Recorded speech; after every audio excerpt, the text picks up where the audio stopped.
الله ربنا هو الإله، له من الأسماء ما اصطفاه، الواحد الحي كذا المليك، والملك المالك لا شريك.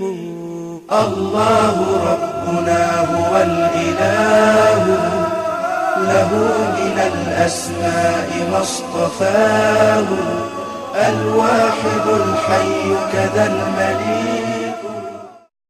أعوذ بالله من الشيطان الرجيم. بسم الله الرحمن الرحيم. الحمد لله والصلاة والسلام على سيدنا ونبينا محمد وآله الطاهرين.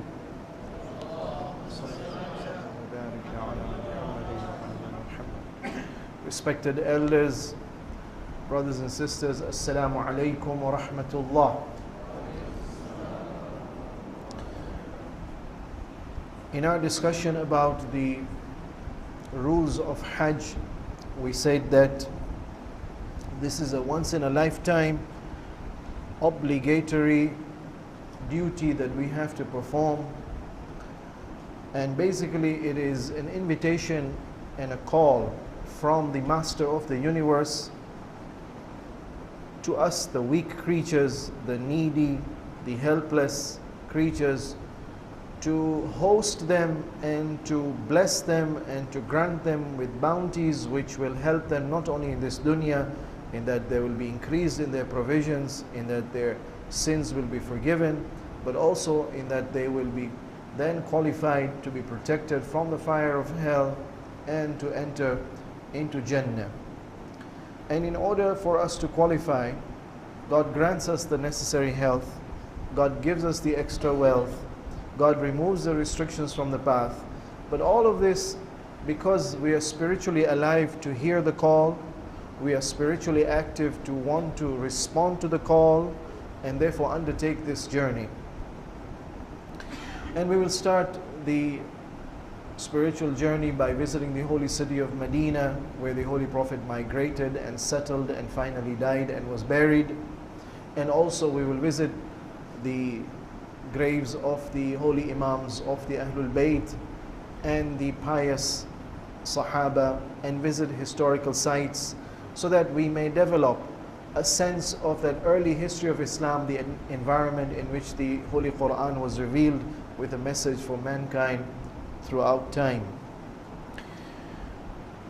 And then coming towards the time of Dhul Hijjah, we'll be preparing to start our Hajj by the small pilgrimage of Umrah Tamattu'. We will travel to Miqat from the holy city of Medina, which is Masjid Shajara.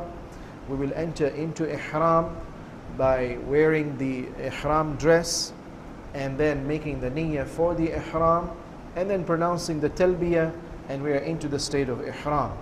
Once we are in the state of Ihram, some things become haram, just like Salah. There are some things which break the Salah, and fasting, some things which invalidate the fast. So also in the state of Ihram for Hajj, there are 26 restrictions which apply, and we have discussed the first two groups belonging to the category of affection and affectionate behaviors, and that of beautification. So we proceed now to the next category. The English have a saying, it's a proverb. They say, little things please little minds. If you want to summarize the spirit of the restrictions belonging to category A and category B, some of these things are halal outside Ihram. Some of these things are mustahab outside Ihram. But now inside Ihram, they have been made into haram, so that perhaps our mind and souls can be trained and disciplined to forego the lesser so that they can gain the higher. The third category will be the prohibitions of clothing, and we'll discuss that in detail. But before I continue, just one reminder.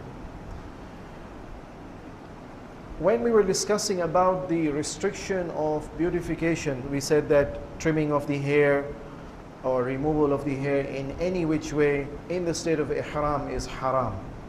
So I forgot to emphasize that hair fall, let's say you are swiping your body, let's say in the state of wudu or in the state of ghusl, you're washing, or no, you're combing. Combing is not haram in the state of ihram in itself. Or no, you finish your bathing and you want to, or washing yourself and you want to dry yourself. Or no, you're just resting.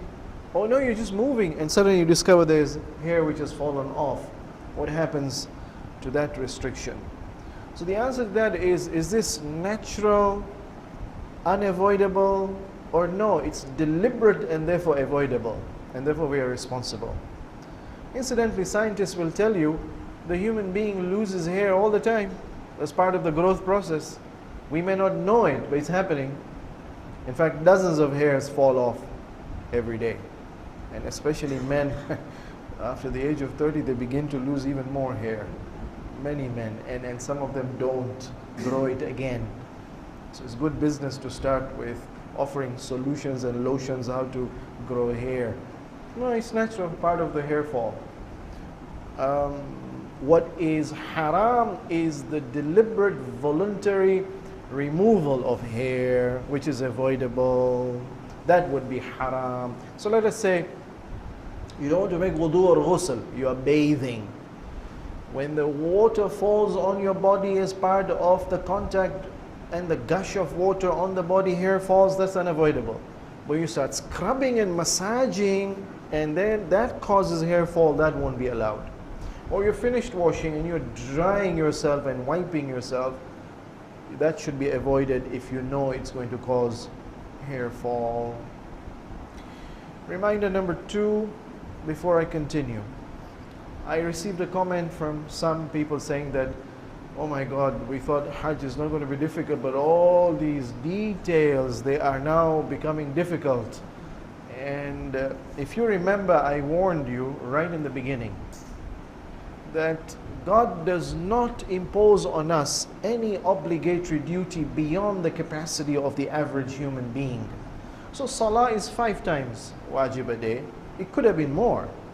Saum is once a month in the year, could have been more.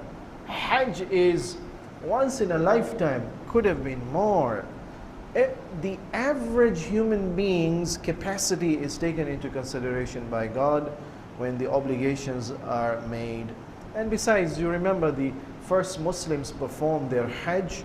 They didn't know, an announcement was made in the 10th year of Hijrah, in the month of the Qa'dah, in the last week of the Qa'dah, the Holy Prophet ﷺ left from Medina and people just joined him. They didn't ask, excuse me, I want to learn the Masael of Hajj before I join you. No, he says, you follow me and whatever I do, you accordingly follow.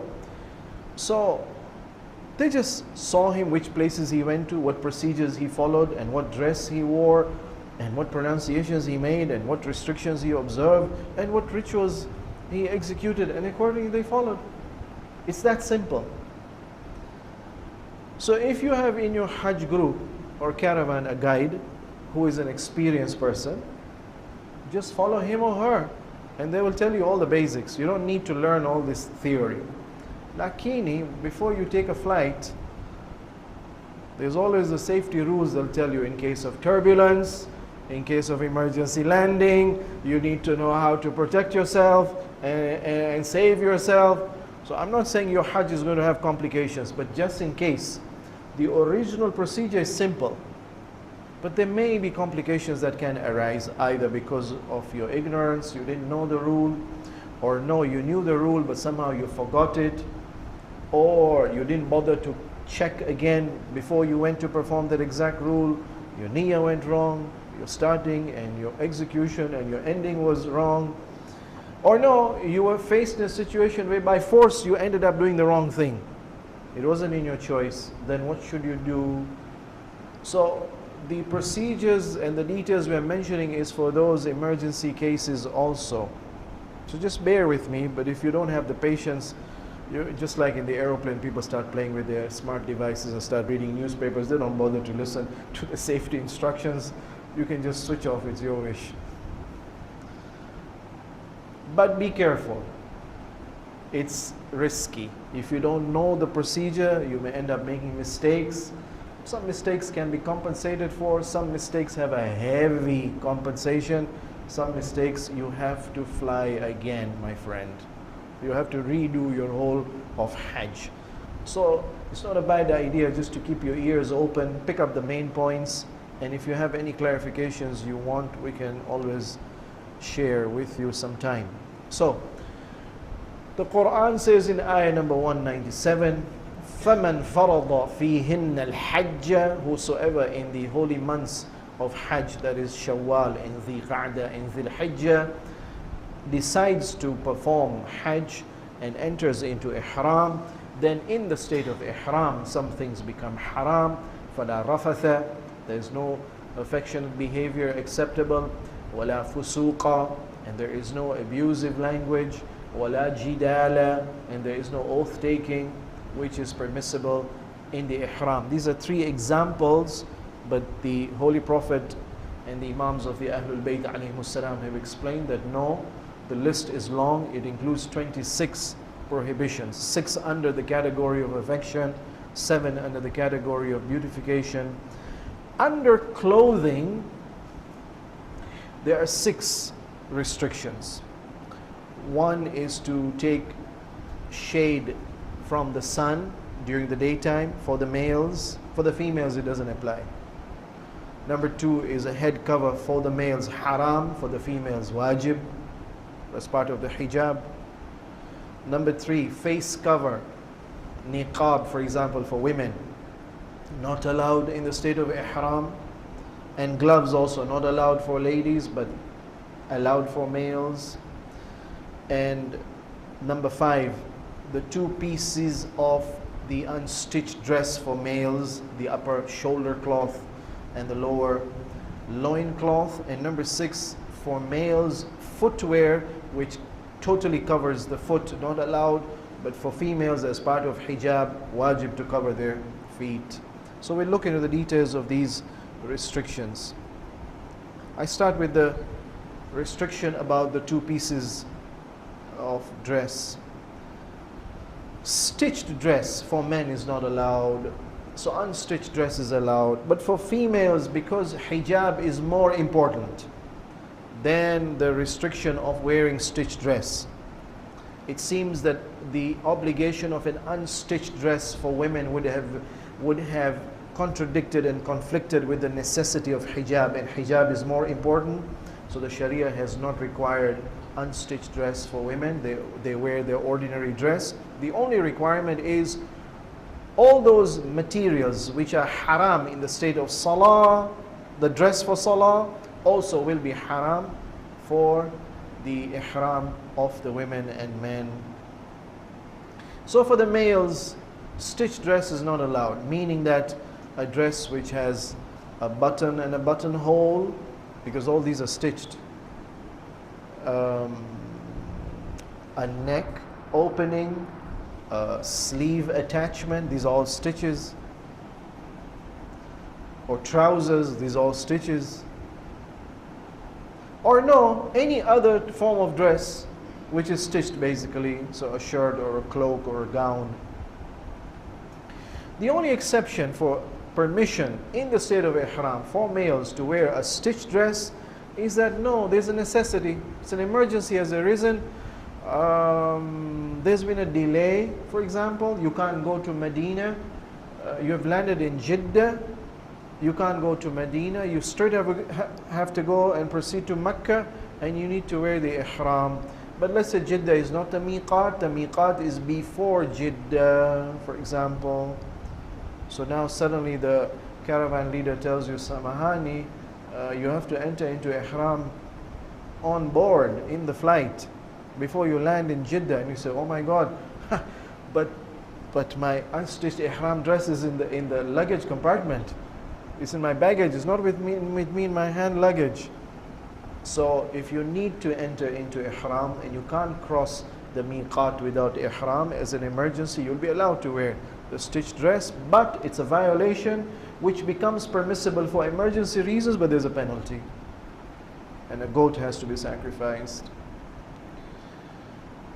Stitched belt, whether it's a belt worn on the waist or a belt worn on the wrist, let's say for a watch, if it is stitched, no problem, that is allowed, that's an exception. Though it is makruh, the stitched belt on the waist, because it depends why you're wearing it. Sometimes it's a medical necessity, sometimes no, it's not a medical necessity, it's a social necessity. You may not be accustomed to wearing loin cloths, so you're uncomfortable that maybe it may slip away, and in order to secure the loin cloth you want a tight belt within. No problem, it's allowed, but it's makruh. If you can learn to avoid it, the better, but you can't, you are allowed to wear it. What if the weather turns cool? Desert climates are typical. During the daytime it gets very hot, but during the nighttime the temperature drops fast. So let's say you are out in the open and the two pieces of your unstitched dress are not enough. You wish to cover yourself by a blanket, but the blanket has edges which are stitched. No problem. That is not a stitched dress with sleeves and trousers and buttons. No. The whole sheet is unstitched. It's the edges which are stitched. That degree of stitching does not matter. So I have worn the unstitched shoulder cloth on the upper part of my body. If you remember, when we enter into the state of ihram, it is wajib that the shoulder cloth should cover from the shoulder down till the waist. But it's hanging loose. Am I allowed to fasten it with a pin? With a pin, yes, but with a knot, no. The shoulder cloth. What about the loin cloth? Again, ihtiyat wajib, no knots, or you don't tie it in such a way that you make a neck sling around yourself to secure it, not allowed. Pins also not allowed. Marhumatul Akhoy says ihtiyat mustahab, not allowed. Stitched dressing is a serious violation, because a person who can avoid and does not avoid deliberate wearing of stitched dress, there's a penalty of a goat. Even, amazing, even if it was an emergency, there was no way out, you had to wear a stitched dress and enter into ihram, still there's a penalty to be paid. The emergency makes it halal, but the kafara still applies. In fact, it's so serious that if you decide to wear not one but two pieces of stitched dress, for two pieces, 2 goats, more the pieces, more the goats.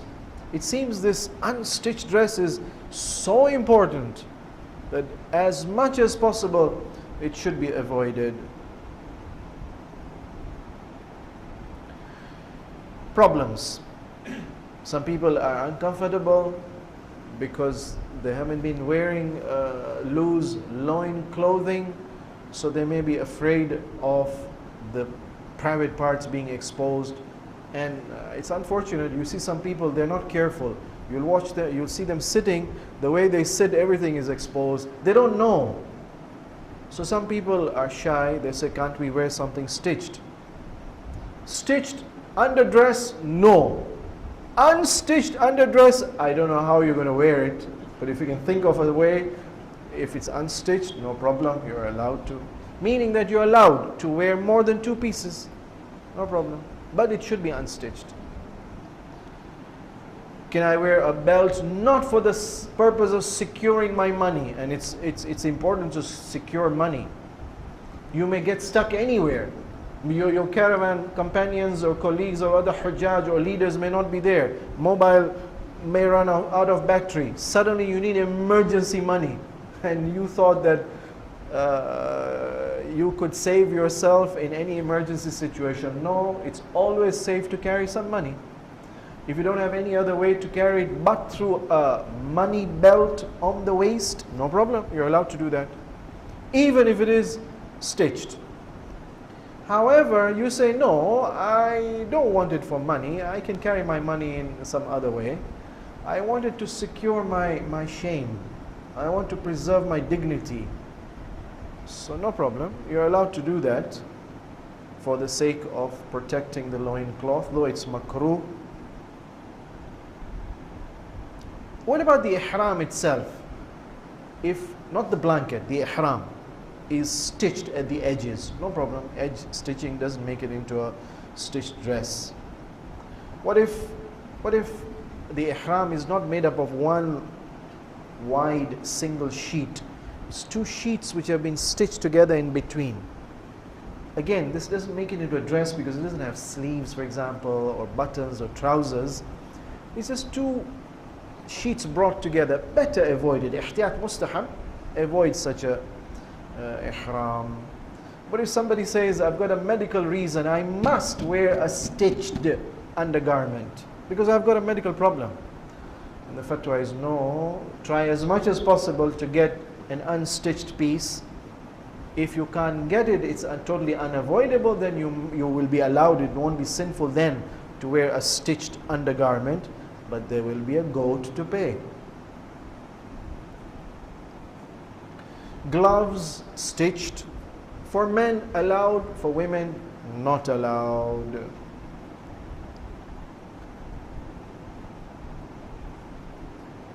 The second restriction under the category of clothing in the state of ihram is footwear, which covers the total foot for men. So if you have footwear that covers the whole of the upper part of the foot, that's haram. So socks, for example, or shoes. However, covering a part of the upper part of the foot, no problem. That's allowed. So slippers which have straps, no problem. Sandals which have straps, no problem. What if my ihram is not the wajib ihram from the waist till the knee or just below the knee? My ihram is a long flowing ihram which reaches till the ankle, mustahab. So then now when I sit, I can cover my feet. But you're telling me footwear is not allowed in the state of ihram. No, this is not, ihram is not designed to be worn on the feet as something stitched so that it covers the feet. This is allowed, no problem. The exception, of course, the foot covering is for women. For women, the restriction that it is haram to cover your feet doesn't apply. In fact, it's the opposite. If they are with women, no problem, they can keep their feet open. But if they are amongst men, it is wajib on them to cover their feet as part of the hijab. The penalty is if somebody wears socks and therefore has covered the whole of the upper part of the foot, ihtiyat wajib, you have to pay a goat. What if somebody wears stitched slippers or shoes? No problem. If you didn't have strapped slippers, make sure you cut open a certain part on the upper part of the foot in the shoe, and you can wear that, no problem.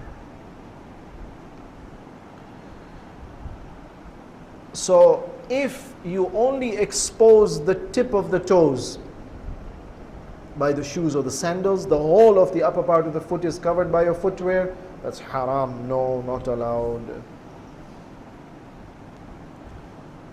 What if socks, I wear socks, but I cut open a certain portion on the upper part of the socks? The fatwa is no, better avoid. It's allowed, but better avoid. Ihtiyat mustahab. The third restriction for clothing in the state of ihram is for men again. Covering the head with a headdress. For women, headdress is wajib. Ihram doesn't make it haram. Head cover, if you remember, in some cultures, people wear a headdress as part of protection from the weather, extreme cold, extreme hot, or part of presentability, some headwear, or no, it signifies their status in society. So headdress has got reasons. In the state of ihram, it is haram for men. When you say head cover, what do you mean? The head could be designated to be the upper part of the body, which has the eyes and the nose and the mouth and the ears. So I'm not supposed to cover the whole of this portion or which specific portion. No. The head, which is haram to be covered in the state of ihram, is only the upper part of the body where the hair grows, and also where the ears are located. So ear covering not allowed in the state of ihram. Can't wear mufflers, can't wear these big earphones, can't use a mobile phone which covers, because you're not allowed to cover even for the whole area of the head or part of the area, the whole of the ear or part of the ear. You're not allowed to cover. Some of the time or all the time, haram. Either by covering with a cloth or a dress, haram, or covering, let's say you decided to carry your luggage on your head, not allowed in the state of ihram, ihtiyat wajib. But of course you can use your hand to cover your head, that is permissible. The only exception is sick people who need to wear a headband that may cover their hair. Or no, these water providers, water carriers, they need to wear the water bag in such a way that the strap may be covering their head. That's an exception that's mentioned in the hadith, which is allowed. This is a serious violation. Somebody covers their head, there's a goat to be paid. Question. Why so much restriction? Unstitched dress, don't cover your hair, don't cover your feet. Why so much restriction? I don't know, but maybe the requirement they should be unstitched means that wear the simplest. Remove all these decorations and projections of power and position and distinction in society and class and profession. Be as simple as possible. And the simplest is 2 pieces unstitched. Nothing simpler than that. And basically the function is cover yourself. What is wajib to be covered? The shameful parts. You're not here to impress, because God knows your inside more than you do. Who are you trying to impress? And the requirement that the dress should be white, not wajib, mustahab. And make sure that just like salah, don't make it najis. Even 1 drop of blood, maybe in salah allowed, but not in ihram, haram. So maintain a state of purity, maintain a state of simplicity, and maintain a state of ibadah, spirituality, because the dress should be just like the dress of salah. And if you remember that hadith of Shibli, Shibli, did you go to the miqat? Did you take off your stitched dressing? Did you make the niyyah at that time that you are removing from yourself nifaq and riya and shubha? This desire to impress others, we need to overcome that in the state of ihram. Kwanini, don't be bothered about these things now. This is a journey you're preparing to go and meet your Lord. He's not going to ask you what dress you wore. He's going to ask you, what did you do? The ayah in Surah Mulk, Allah says, God is the one who created man so that He may test him. لِيَبْلُوَكُمْ أَيُّكُمْ أَحْسَنُ عَمَلًا.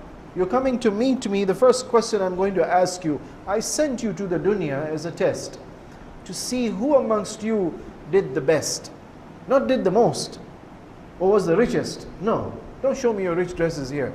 No, show me what is the best you did.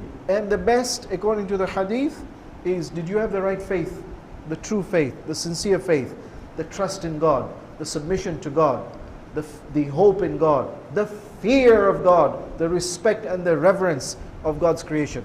Did you have these basic qualities? Everything in your life changes. You don't have this, you may have everything in life, but you're a loser. So ihram, perhaps the dress, is to impress upon us this important journey that we make to meet our Lord. Head cover has some problems. As I said, the mobile phone, because it's haram to cover even part of the head, and the head in this mas'ala includes the ear. So beware, don't use the mobile phone by covering your ear. Keep it at a distance on speakerphone, for example. Or no, bring only the speaker near your ear. Or no, use an earphone which is so tiny, it just sits in the ear canal, doesn't cover the outer ear pinna. So you're telling us to cover our head is not allowed, but maybe I want to rest my head on the seat or on the pillow. No problem. That degree of covering is allowed. The seat will not be considered as your head cover. What about sleeping? Well, if you happen to be sleeping and you cover yourself, it happened accidentally, you didn't realize it, immediately when you wake up, remove the cover from your head. You took the sheet and covered yourself. No, haram, sleep is not an exception. I want to go for a shower and I want to open the shower to its full force. So much is going to cover my head instantly. No, that is not considered as a head cover. No problem, you're allowed to do that. I finished my shower, I've come out. I feel fresh now. I want to dry my head. Am I allowed to use a towel to wipe? No. No. You're not allowed to cover your head. Well, if you're not going to allow me to dry my head, what if I tell you I need to pray salah? And for salah I need to make wudu. I just went for a shower. I didn't go for ghusl. I want to make wudu. And with a wet head, how am I going to make my masah? Oh, so this is an emergency. The solution to that is minimum portion required of the head to be dry for the purpose of masah is 1 finger length and 1 finger breadth. Mustahab 3 finger lengths and 3 finger breadths. Minimum is 1. So that portion you are allowed to dry. And besides, if you can use your hand to dry, so dry your hand first and then dry your head. If you can't do that, then use a towel as a necessity. What about a facial mask which has a strap on the head? No problem, allowed. What if a person covers the head not once but several times during the process of ihram? No problem, there is only one penalty for the whole of the ihram of Umrah Tamattu'. And then again, if you make the mistake in Hajj Tamattu' ihram, there will be another goat for that violation. A fourth restriction in the state of ihram for men, not for women, is to take shade. So basically a sunshade from above during the daytime and when they are traveling, and only for men but not for women, and that also voluntarily, not unavoidably. So if it is not a sunshade, let's say it is nighttime, there is no sun, or it is not traveling during the daytime, it is traveling during the nighttime, or no, it's not traveling, you've stopped somewhere, no problem, you're allowed to take shade. Or no, it's not voluntarily, I'm not the one carrying an umbrella. I found this tall building, so instead of walking on the other side where there's sun, I'm walking on this side where there's a shade. No problem, I didn't make this building. I'm allowed to walk under the shade of a structure, but I'm not allowed to carry something in my hands which is mobile, which is voluntary, which is by choice, to cover myself. So 3 basic questions we need to answer. I just need to remind you, practically what's going to happen is we will be moving from the building in Medina to go to the miqat around the Asr time. So we'll arrive there around Maghrib time, we'll enter into Ihram after Salat al-Maghrib at the miqat. So our traveling will be during the night time. We'll arrive in Makkah inshallah before Fajr. So you have an option of going for tawaf before Fajr and sunrise, in which case these rules will not apply. Alternatively, there may be a delay, normally it's not there, in arrival in Mecca, or no, you take a rest a few hours and you go to the tawaf from the building in Mecca to Masjid al-Haram after sunrise. In which case then these rules will apply in Umrah Tamattu'. But the most important application of these rules of sunshade are during the Hajj Tamattu' Ihram, because that involves daytime staying and traveling. So a quick reminder, we need to know which type of shades are allowed, the fixed versus the mobile shades. And shade from what? Sun or even the other elements of nature like wind and dust. And the shade, coming under shade is haram during traveling, but not during the time when you have stopped. So, a shade can be a fixed shade, for example, a tree or a tunnel or a wall or a hill or a building. Or it can be a mobile shade, and this mobile shade can be something which is in your hands above you, like the umbrella, or the roof of a car, or the roof of a plane, in case you wish to enter into ihram in a plane. Or no, the mobile shade above you is not above you, but it's in front of you, or on the sides, or behind you, but nevertheless it's giving you a shade. So the fixed shades are allowed, no problem. It's not under my control. But the mobile shades, if they're above me, no, not allowed. So the umbrella, for example, or the roof of a car. So you have to travel in an open roof car or bus. What about a mobile shade which is not above but from my front or from my side or from my behind? So let's say I have a friend who is double my size, and I happen to position myself in such a way that the sun falls on him and not on me. No problem. That's allowed. However, this is if you are a pedestrian. But if you are a passenger sitting on the bus and you say, I'm going to raise the window so it becomes a side shade for me, no, that is not allowed. However, if you position yourself in the bus as a passenger in such a way that your chest is exposed to the sun and your head is exposed to the sun, yes, waist down, you're covered by the sides of the bus, that is allowed. I mean, you can't be sitting in a bus in such a way that the whole of your body is exposed. So that much portion obviously can be allowed.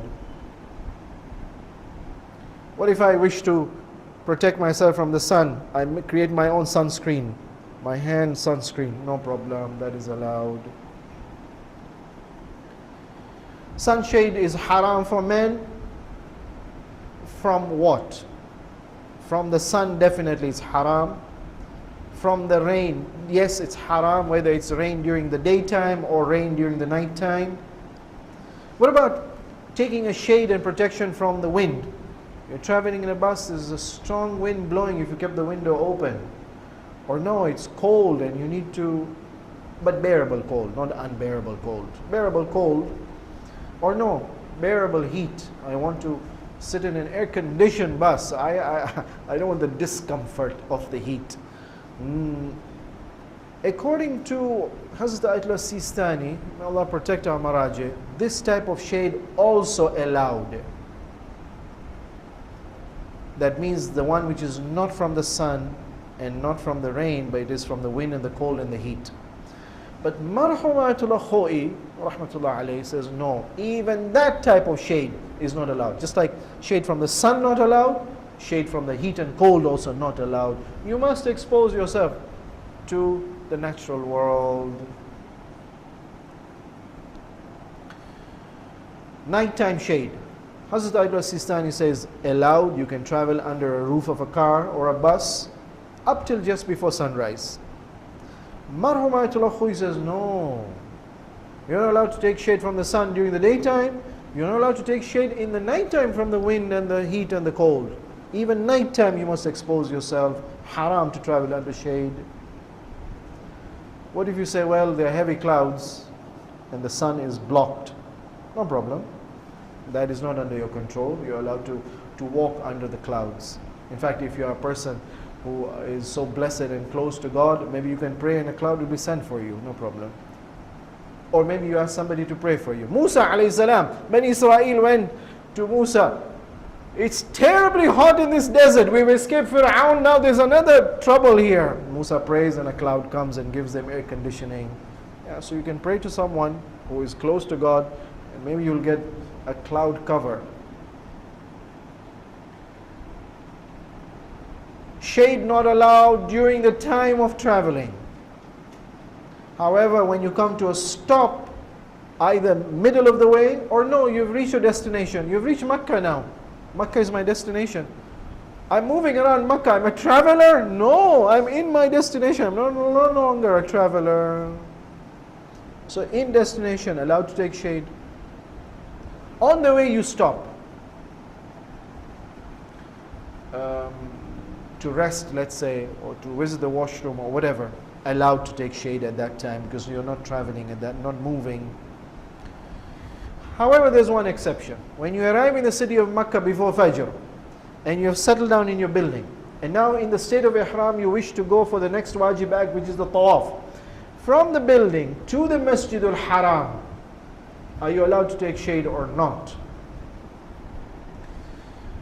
Hazrat al-Sistani says, no, ihtiyat wajib, you are not allowed to take shade from the building, during the daytime that is, not nighttime he allows. From the building after sunrise to Masjid al-Haram. This is a serious violation. If somebody breaks this restriction, then there is a penalty, and the penalty is 1 goat for the whole ihram. So if you have taken shade even twice, but there's only 1 goat for this whole ihram of Umrah Tamattu'. If you take another shade in the ihram of Hajj Tamattu', another goat will apply. But unlike clothes, 2 pieces of clothes, 2 goats. Here 2 times shade, only 1 goat. Mustahab, if you can, you took shade for not 1 day in ihram, but 2 days in the ihram of Hajj Tamattu', for example. Or no, you stayed longer in the state of ihram in Umrah Tamattu'. So for 2 days you were in ihram, and twice you took a shade on 2 days. So better to pay 2 goats for every day. So I want to avoid taking shade. So now you're telling me I need to get an open car, but it's not easy to get an open car without a roof. No, sorry, that's no excuse. Not easy. Well, who said Hajj was easy? Go and look for an appropriate. Oh, but it's expensive. Oh, pay extra expenses. This is part of your wajib Hajj, part of your wajib expenses. Oh no, it's exorbitantly expensive. I've budgeted $500 for my shopping, and they're asking for $100 for this bus and $100 for that other bus. You're telling me 40% of my budget is knocked off. No, if the price is not extremely exorbitant, you can pray, you can pay, and you must pay. Alright, so I didn't know the rules, so I've entered into the bus now and I'm under the shade and it's so cool here, it's air conditioned. I've already broken the rule, I'll pay a goat now. Can I continue to stay in the bus? No, haram, haram. Immediately you realize you've forgotten the rule, jump off the bus.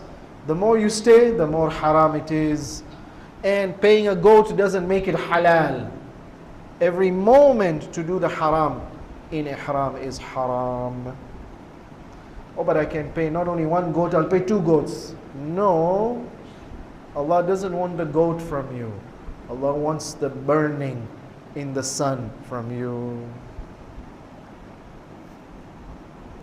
What if I want to take rest of on my head? You said no shade. No, headrest is not considered as a shade.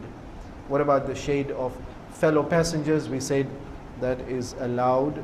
So again, in the bus, I sit in a position near a big fellow who acts as my screen and protects me from the sun. No problem, you're allowed to do that. What if it rains? You said shade from the sun not allowed, shade from the rains not allowed. When we started moving in the bus, there was no rain. From the miqat, we are moving, going towards Makkah. On the way, rains began. No. You must tell the driver, Samahani, stop. We can't move in the state of ihram under rain. The driver says, Samahani, I can't stop for you. Or, these other hujjaj, they don't mind. He said, but yeah, I don't care about the other hujjaj, but I mind because I'm going to be asked by God. He says, sorry, I can't stop for you. So then you say, sorry, then allow me to get off the bus. I'll take another means of transport. If you can do that, you must do it. This is wajib. It's haram to continue traveling. You must do everything possible to avoid the shade during rain. Well, the driver says, listen, I'm very considerate, I'm ready. Of course, if you also consider it, give me some riyals, no problem, I'll stop for you. But the problem is the police, they won't allow me to stop on the way. So, you're ready to pay bakshish to the driver. He is ready to take the bakshish, but the police is not allowing him to stop. So now it becomes a situation which is unavoidable. No problem. Then you're allowed to continue to travel and take shade. Though it's raining, but pay a goat. It's serious taking shade when it's haram. Question: why is it so strict, this rule about taking shade? Answer: the riwayah says, why do you want to take, somebody came to the Imam alayhi salam, I feel a bit uncomfortable in the sun, I don't mind paying a kafara. Imam says, no, it's not a question of uncomfortable. You should feel uncomfortable. Yes, medical reason is something else. Somebody has got a sensitive skin. No, that's an exception. You're feeling uncomfortable? Yes, you must. You must face the sun. In fact, you must burn by the sun in order to avoid to get you burnt by your sins. The riwayah says, أما علمت أن الشمس تغرب بذنوب المجرمين. The sun sets with your sins. There's a sin set by the sunset, but you must burn before the sunset. So, a quick reminder, if you remember the restrictions by looking and touching, and the perfumes and the nail trimming and hair cutting and the stitched clothing and the foot cover and the head cover and the shade, all of them are serious violations. If somebody does it purposely, not only are they sinful, but they must also pay kafara. Underclothing is the covering of the ladies also. So just bear with me, I just quickly remind our sisters about this rule. It is haram in the state of ihram for a woman to cover her face, the whole of her face or part of her face, ihtiyat wajib. And it doesn't matter how you cover, whether it's through a fancy fan or a niqab or a burqa, doesn't matter. Covering the face, haram in the state of ihram for a woman. What if she decides to wear these huge goggles that cover half the face? No, not allowed. So then what about using a tissue or a handkerchief to swipe? So you're making this gentle skin which is always applied with facial cream to keep it soft and supple. Now you want it to be burnt by the skin. She's sweating now. So now she should not even swipe it with tissue and handkerchief. No, that quick swipe is not allowed, basically. What about salah? If you say that face cover is not allowed in ihram, but remember for salah, in order to make sure that you have done the wajib cover of the head, you have to slightly lower the head scarf below the hairline to make sure. You know, in wudu, you're supposed to wash from the elbow, tip of the elbow, till the fingertip. To make sure you've covered the tip of the elbow, start a little above the elbow. Likewise, for the woman in the state of ihram, she's supposed to keep her face open, so she brings her headdress to the hairline, but not showing the hair, of course. But for salah, she must make sure the head is covered totally. She lowers the headdress a little for the salah. The moment the salah is over, she raises it again back to the headline to make sure the whole of the face, which is haram to cover, is uncovered. But there's a problem. Problem is sometimes you hear these horror stories of some people who pretend to be Muslims and Hajjis, and who in the crowd begin to do shameful things to our sisters. So if the woman is afraid of lustful look or lustful behavior from the men, then as an exception, yes, she's allowed to cover her face. But even then, if she's allowed to cover her face, she should do that with a loosely hanging, not a sticking, a loosely hanging overdress, headdress. Serious violation. If a woman deliberately, without any genuine excuse, covers her face in the state of ihram, a goat has to be paid. Ihtiyat wajib according to Marhum Ayatollah Khoi, ihtiyat mustahab according to Hazrat Ayatollah Sistani. So a woman wishes to keep her face open, but then, and not cover it because this is haram, but then she needs to change, she needs to remove her headdress, and in the process of removing the headdress, the face is temporarily covered. So there's no other way out, and you must remove the headdress by covering the face, that is no problem. That's unavoidable. Unless you have a headdress which has a zip, you open the zip and the headdress comes off. I don't know, for the sake of Hajj. You can make a good business. I open a business of supplying special ihram suitable dresses. For those men who are worried about belts, keep a strong, nice, tightly fitting waistline. Get some good material. How many Hujjaj you have? Make good business, for example. What if a woman wants to sleep and she turns her face on the right or on the left, so part of her face is covered during sleep and covered by the pillow? No problem. Sleep is something which is natural. Allah has kept nighttime for rest. In fact, she can even bury her face into the pillow. What if she wishes to clear her nose and the handkerchief covers her face? No problem. What if she wishes to wear a mask because it is dusty or it's dirty or afraid of infections? No, ihtiyat wajib, not allowed. Unless medically it's necessary, the doctor has prescribed it. But because it's ihtiyat, you can refer to the next best mujtahid who may allow. What about drying a wet face with a towel? Marhum Ayatollah Khoi says no. Hazrat Ayatollah Sistani says ihtiyat wajib, no, you cannot. So just like for men, you can't wipe your head, wet head, with a towel. So also, because you're going to cover your head. So also for women to keep. For men, the ihram is the head. For women, the ihram is the face. So also therefore they cannot wipe with a towel the face. Gloves allowed for males, not allowed for females. Females are allowed to wear any stitched clothing. However, the exception is gloves. The fatwa is clear. Almost all the mujtahids and all the mazhabs make it haram. It's serious because a violation of this rule means there is a goat to be paid. And besides, gloves in the past history were worn for different purposes, the battle and the beauty, and to reflect one's position in society, or no, sometimes it was just for fashion. Perhaps these are the reasons the wearing of gloves for women is not allowed in the state of ihram. Otherwise, it's part of hijab. According to some mujtahids, it's wajib for them to wear gloves. Question: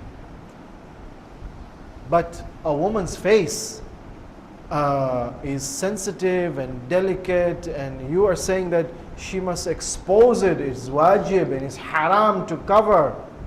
Same reason given for the shade for men is given for the face of the women. The woman is told, expose your face. let the light complexion of the skin be burnt and darkened by the sun. With the sunset, there will be the sin set. The riwayah says that the Imam alayhi salam says, Ahrimi, the woman should enter into ihram. Wasfari, open your face. Warkhi thawbaki min fawqa ra'siki, and then lift your headdress till your headline to expose the face. Qanini fa innaki in tanaqqabti, if you wear the niqab and cover your face, lam yataghayyar lawnuki, your complexion will not darken. You must burn in the state of ihram. For the woman, she should burn more, but hijab is more wajib, and therefore the hands can be exposed, the face can be exposed.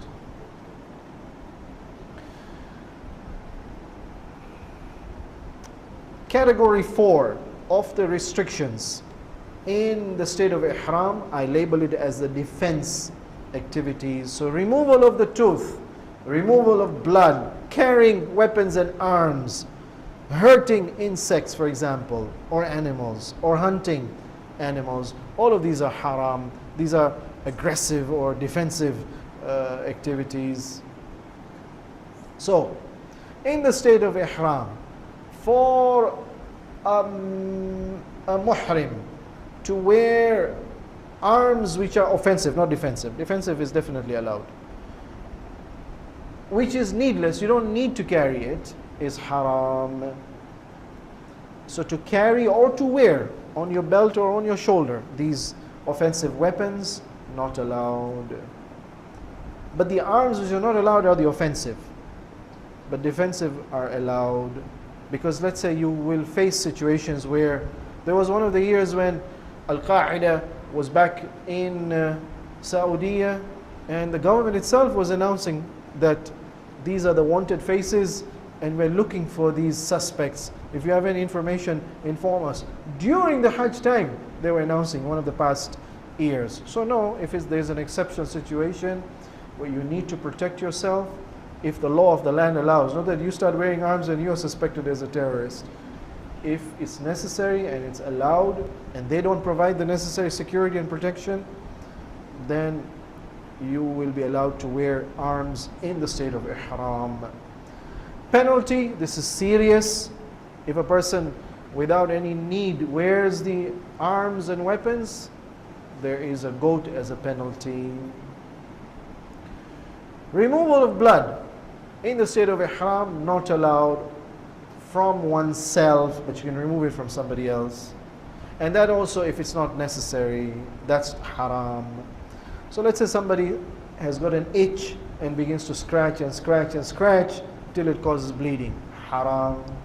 Somebody has got a toothache, instead of taking painkillers till the ihram is over, he decides to go for tooth extraction, which will cause bleeding. Or no, he decides to do hijama. Hijama is mustahab. It's a good act. The Prophet used to do it. Sallallahu alayhi wa alayhi. Somebody arrives in Makkah, is excited. He wants to do hijama for health reasons. No, not allowed. Blood donation, voluntary, not emergency, obviously. Or injecting oneself, which will definitely cause some bleeding. Even a drop will not be allowed. However, removal of blood from self, not allowed. Removal of blood from another person, allowed. So a doctor or a nurse can inject somebody else in the state of ihram. What if the other person, the patient, is in the state of ihram? Then no. Ihtiyat mustahab, but not wajib, avoid. What about toothbrushing? If it causes bleeding from the teeth. Toothbrushing in itself, mustahab. Min sunanil mursalin is siwak. Lakini, there are some people who know that if they brush their teeth, they'll bleed. Hazrat Ayatollah Khoi Marhum says no. If you know you're going to bleed, by a mustahab act of siwak, don't do that. Hazrat Ayatollah Sistani says no. Siwak is mustahab. Just like ghusl, even if you know by wudu and ghusl hair is going to fall off, no problem, you're allowed to do ghusl and wudu. likewise here, he says it's sunnah, you're allowed to do it even if it causes bleeding. Bloodletting and blood removal not allowed under ordinary conditions. Medical necessity, no problem. Person is diabetic, he needs his insulin injection, he's infected, the doctor has prescribed injections, they must take a regular 6-hourly, 8-hourly injections, and it will cause bleeding, no problem. That is an exception, allowed. Penalty, no penalty. Mustahab, but not wajib, to pay a goat. Tooth removal, depends. Will tooth removal cause bleeding or no bleeding? I don't know. Do we have bloodless tooth extraction or not? Maybe sometimes the tooth is so loose, there is no deep, strong connection with an underlying blood vessel. Gently you can remove it, it won't cause bleeding, no problem. However, if the tooth removal, it's painful, tooth removal is going to cause bleeding, Marhumatullah Khoy says no, haram to do so, unless obviously it's a medical necessity, it's unbearable. Hazrat Ali Sistani says no problem, this type of bleeding allowed. What about the dentist? Is he allowed to do it? Oh yes, dentist in the state of ihram can remove the tooth of another person, even if that person will bleed in the state of ihram. Any penalty for tooth removal when it causes bleeding? No. Killing insects, not harmful, harmless insects or small animals in the state of ihram, not allowed.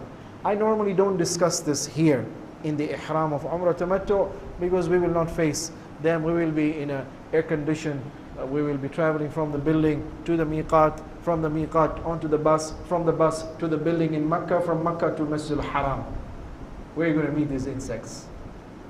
Yes, in the ihram of Hajj Tamattu, you will be told, sorry, get off the bus, enter the tent in the desert, in Arafah. No, in Muzdalifah, sorry, no tent, you're out in the open by yourself with all the insects or all the small animals who may be there. And then yes, when you come to Mina again you're exposed, there's just a tent out there. So yes, the ihram of Hajj Tamattu, there's exposure is there. Lakini, in the ihram of Umrah Tamattu, it depends. There is going to be a stop at night between the miqat and Makkah. Makkah is more than 400 kilometers away. In between there's going to be a stop out in the desert. There'll be a restaurant, a washroom. Maybe there could be mosquitoes out there. So you need to know the rule. The details, of course, later on. So ihtiyat wajib. In the state of ihram, you're not allowed to kill insects if they're harmless insects. So let's say there's an ant who is bothering you in the state of ihram.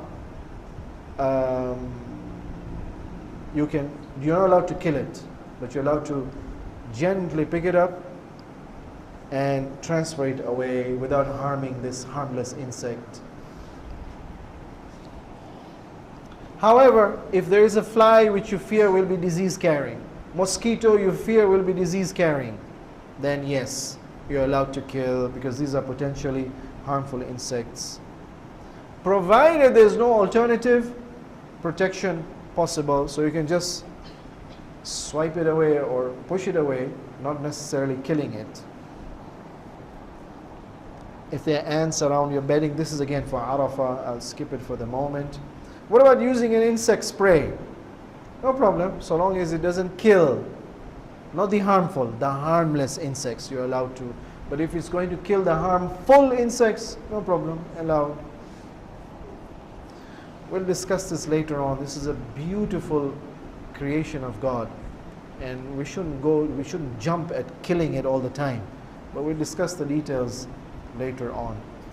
So finally, conclusion, we stop here.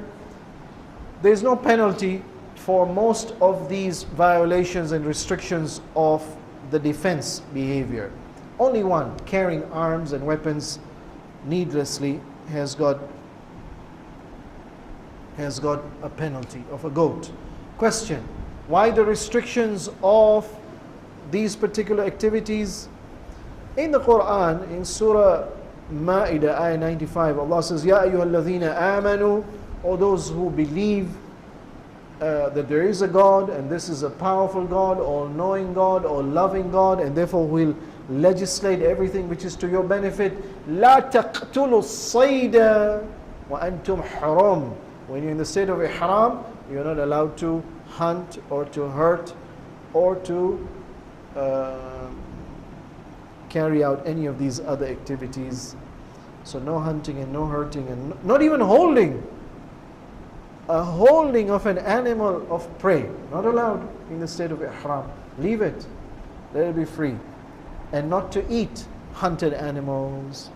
Irrespective whether you are already inside the haram, Masjid Tan'im onwards, or you're still in the hill between the miqat and Masjid Tan'im. Wherever you are, no hunting in the state of ihram. Kwanini, the ayah says that Allah wants to test you. This is halal outside ihram. Inside ihram, temporarily haram as a test. Test of what? To see whether you respect God or not, His laws. So Allah, in order to test, will send an animal to you to see whether you get the impulse to shoot and to hunt and to catch and to hold or to want to eat. So it's a test for the respect of God's laws. Oh, incidentally, this ayah is talking about hunting, but the rule applies to everything. So, in the state of ihram, I'm not supposed to engage in affectionate behavior even with my legal spouse or an illegal partner. Oh, if Allah can send an animal and a bird to test my hunting impulses, Allah can also send a woman or a man to test my sexual impulses, for example. Or no, beautification not allowed. I'm not going to do anything to beautify myself. So you sit in the bus, and in front of the bus there's a mirror for you. You say, I'm not going to look. I'm not going to look. I'm not going to look. That's a test. It can happen anywhere, any of these restrictions. And we can be tested to see whether we have the power to control our impulses or not. Finally, the final category, I call it the ethical. لا رفث ولا فسوق ولا جدال في الحج. No quarreling and no lying allowed in Hajj, in the ihram. What is fusuq, which is not allowed? The mujtahid say to speak lies, not allowed to abuse another person, not allowed to boast with pride and arrogance, not allowed. Oh, incidentally, these are all haram before ihram, doubly haram inside ihram. However, boasting when you talk about your wealth or your family background or your social status, to talk about yourself, that, and maybe the other person interprets it as boasting, that's allowed. What is not allowed is to degrade and humiliate and show your superiority and the other person's inferiority. That is haram, doubly haram in the state of ihram. Penalty, make istighfar. Mustahab, if you can give a cow. Final item which is haram in the state of ihram is jidal, disputing, arguing, especially the use of God's name in your argument and your defense. I can prove to you that I am right. Wallahi. By God, it doesn't matter if it's not in Arabic. You can even use other languages. But if you use God's name to take an oath, haram. Unless you didn't mean to take an oath when you took God's name, then there's no kafara. Or no, you took God's name, but you meant to prove something or to refute something, then kafara applies. And then there is a goat. Or if you took a false oath in God's name in the state of ihram, if you took that false oath in God's name once, a goat, twice a cow, 3 times a camel as a punishment. Again, why is it that jidal and fusuq, not allowed in the state of ihram.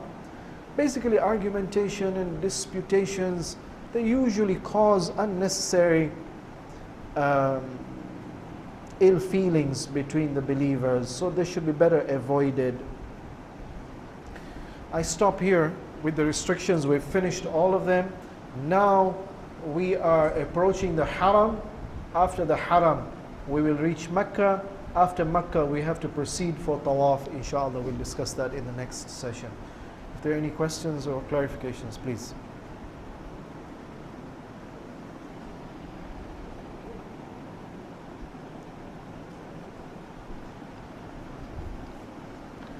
Are you allowed to wear tinted glasses which change color in sunlight? If it's not decorative, no problem.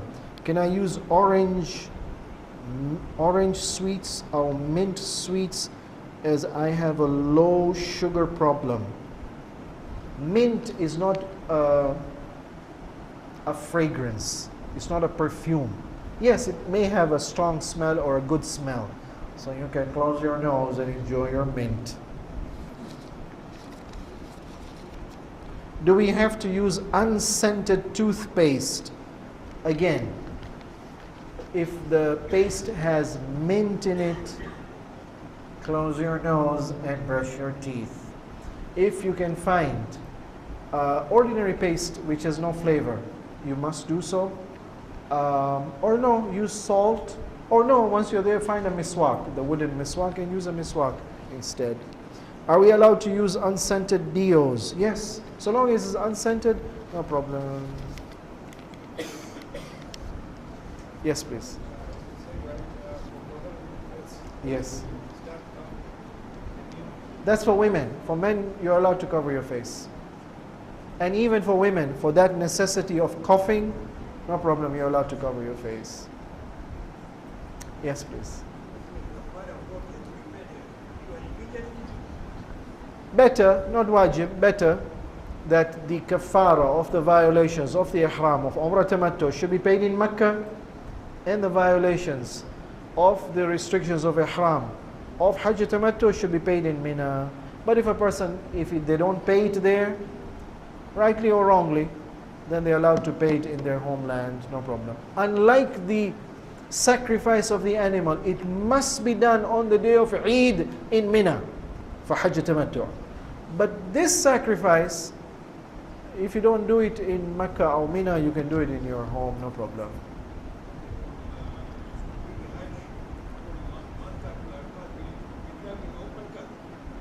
The caravan and the Hajj groups definitely try to obtain an open roof bus. Yes, inshallah.